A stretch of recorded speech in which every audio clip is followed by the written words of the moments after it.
Bridgerton has always been about delivering grand love stories with heartfelt resolutions, and Season 4 should be no exception. Based on Julia Quinn's An Offer from a Gentleman, this season will focus on Benedict Bridgerton and Sophie Beckett's romance, culminating in what fans hope will be a joyous on-screen wedding, a rarity for the show. While previous seasons have teased weddings, most have been tinged with drama or shown off-screen, leaving viewers craving a truly blissful ceremony. A Benophie wedding could fill that gap, serving as a fitting conclusion to their love story while offering a refreshing countryside setting, reflecting Sophie's journey and Benedict's connection to My Cottage. Beyond the romance, a wedding finale opens storytelling opportunities for other characters. Eloise Bridgerton, Benedict's closest sibling, could face feelings of abandonment as she watches her family members marry while grappling with her own stance on love. This emotional conflict would perfectly set up her storyline for a potential Season 5, as her own romantic journey with Sir Philip Crane begins to take shape. By ending Season 4 with a picture-perfect Benophie wedding and a subtle teaser for Eloise's future, Bridgerton could deliver the satisfying resolution fans want while ensuring anticipation for what's next.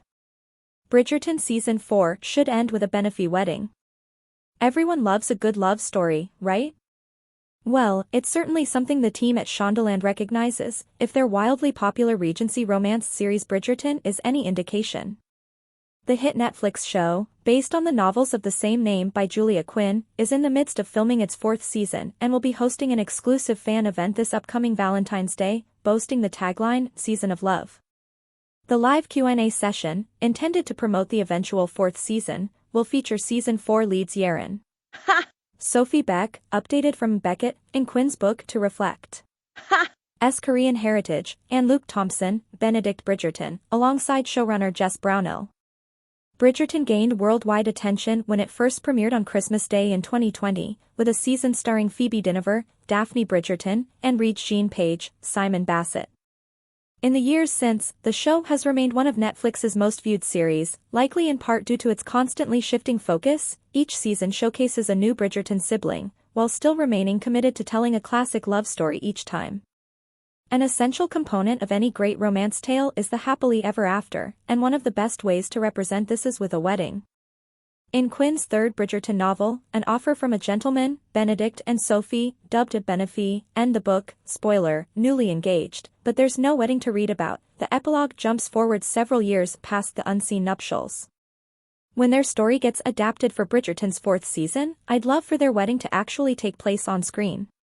In the so far 4 seasons of television from the Bridgerton universe, this includes 2023's spin-off series, Queen Charlotte, A Bridgerton Story, there have been 6 on-screen weddings, including 1 failed ceremony, but, notably, the Season 2 leads, Simone Ashley's Kate Sharma and Jonathan Bailey's Anthony Bridgerton, are not included in that list.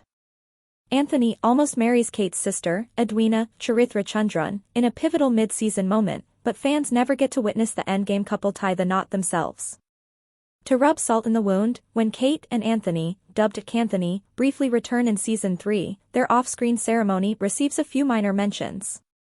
First, Anthony reassures his inebriated brother Colin, Luke Newton, the night before he's set to marry Penelope Featherington, Nicola Coughlan, that he, too, indulged himself prior to his 2nd wedding, and it was deeply celebratory. Then, when the ceremony is about to begin, Anthony tells Kate, I love weddings, to which Kate responds, ours was perfect. As any Canthony fan will tell you, these brief acknowledgements were wildly insufficient. We'd much rather have seen this perfect wedding, thank you very much, so I'm here to say that I'd hate for Benedict and Sophie to suffer the same fate. They deserve to get married on screen, and we deserve to see it. Part of why I'm so determined to have a Benophie wedding in Season 4 is the novelty factor. When it comes down to it, this would be a chance for the show to do something different with its latest love story. Of the aforementioned 6 weddings that have been shown in the world of Bridgerton, not a single one of them has been fully happy, aside from the blink and you'll miss it wedding of side characters Philippa Featherington and Albion Finch in early Season 2. Some weddings have come close, but in my opinion, Bridgerton is sorely missing a truly joyous affair, and a Benophie wedding is the ideal opportunity to rectify this. In order to ensure that a wedding ceremony in a show like Bridgerton is free of angst and melodrama, it has to come at the end of the story, once all the romantic tension has been resolved.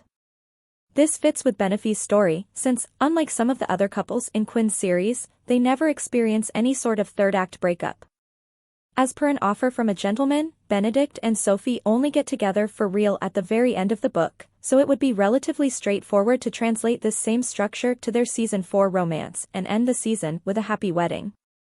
As well, for a nice change of scenery, the show could even depict Benophie getting married out in the country, instead of in London, where the majority of Bridgerton has taken place thus far. In their book, Sophie, who is a nobleman's bastard turned servant, gets to know Benedict while he's recovering from illness at his countryside residence, My Cottage. This home, where they go on to raise a family together outside of society, would be the perfect place for a sweet, intimate, stress-free ceremony. The other reason I'm rooting for a Benophie wedding is because of the storytelling potential it affords. Now, I know I just finished explaining why this wedding should be smooth sailing for the lead couple, but that rationale doesn't necessarily have to apply to the rest of the family, namely, Benedict's favorite sister, Eloise, Claudia Jessie. At the time of writing, Bridgerton is yet to be renewed past its 4th season, but it is largely speculated that the confirmation of additional seasons is not a matter of if, but when. Eloise, whose book, To Sir Philip, with Love, is the 5th of 8 in Quinn's series, is the logical choice to lead Season 5, her endgame love interest, Sir Philip Crane, played by Chris Fulton, already cameoed in Seasons 1 and 2. There is technically a chance that the rumored 5th season will go against book order and instead spotlight Francesca Bridgerton, Hannah Dodd, and Michaela Sterling, Masali Baduza, from Quinn's 6th book. When he was wicked. In the show, Baduza plays a gender-bent version of the book's male lead, Michael.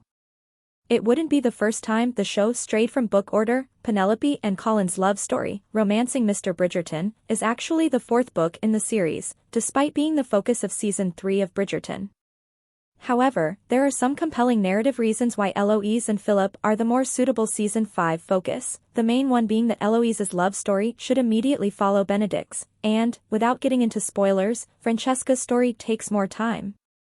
Throughout Bridgerton, Eloise and Benedict are shown to possess an especially enduring sibling bond. Their nighttime confessionals on the backyard swings have been a particular fan-favorite staple of the first 3 seasons.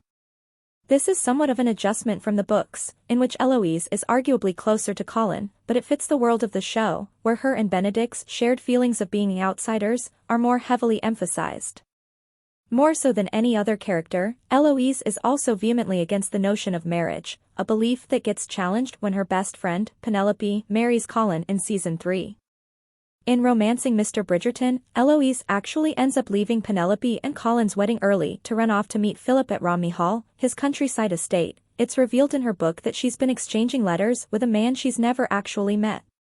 In Bridgerton Season 3, no such hasty departure occurs, although Eloise does end the season en route to Scotland with Francesca, Michaela, and John Sterling, Victor Alley.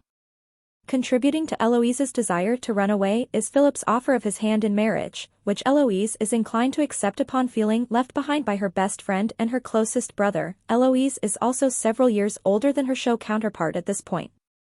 In the show, a clever way to adapt this, and push these feelings of Eloise's even further, would be to have the marriage of Benedict and Sophie serve as the straw that breaks the camel's back, so to speak.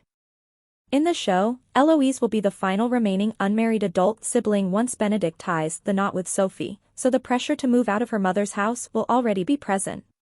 Additionally, it's expected that Eloise will form a connection with Sophie when the latter works as her lady's maid later in the story, as per the book plot. Having not only her best friend already married, but now her final remaining adult sibling, and the one she's closest with, also get married, and to the person she has developed a friendship of her own with, will only add to Eloise's feelings of abandonment and stagnancy. Therefore, given the decision to switch the order of Benedict's and Colin's stories, as well as the closer on-screen relationship between Eloise and Benedict, plus the increasing pressure Eloise will likely feel at this point in the narrative, it makes complete sense for the key inciting incident of an Eloise-focused Season 5 to take place at Benedict and Sophie's wedding, out in the country, at the very end of Season 4. This would not only conveniently bring Eloise in closer proximity to Romney Hall, where the bulk of her love story takes place, but would also be exactly the type of background cliffhanger and subsequent season teaser the show has utilized in the past.